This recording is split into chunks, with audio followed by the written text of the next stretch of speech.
So before returning to dealing with Anthony Riley's claims and Ranty's claims about what they could see of the Isle of Man, and they claimed Ireland and even Scotland from St Bees, I wanted to deal with another claim that I believe Anthony has made, which is the claim that when I went to St Bees I couldn't see the land to the north end of the island. And this is a still shot from a video. Now, it was hazy that day and it was quite difficult at low tide to get. It cleared up later on and it got some really lovely shots at high tide and near sunset. But in the early part of the day,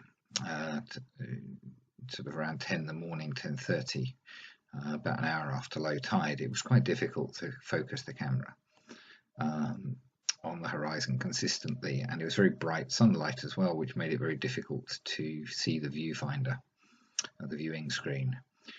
However, this is an image which shows the area of land to the north of the island, and I've put this and the adjacent frames together in a little composite, along with Anthony Riley's own observation. So these are here. So here is the composite of two frames from my video, showing the land starting here and ending here, dipping down to a low point here. Notice also that I've picked up a little piece of land here, which is the low hill that sits slightly separate from the rest of the hills near Bride. And this is apparent in Google Earth and in Ordnance Survey maps, as we shall see shortly. And at the bottom here we have a section from the composite of Anthony Riley's video showing the same piece of land.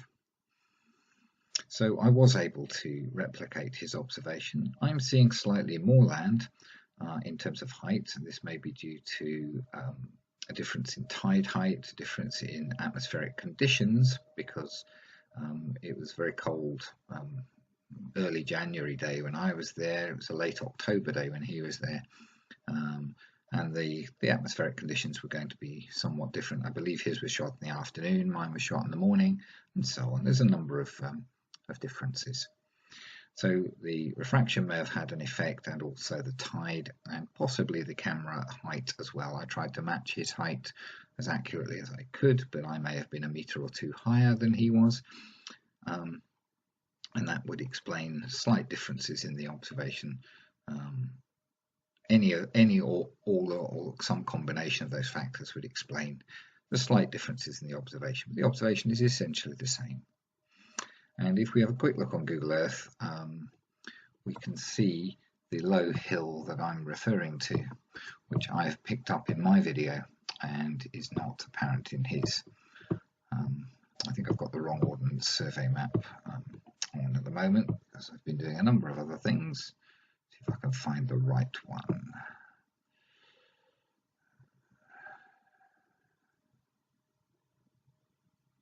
It's not that high up.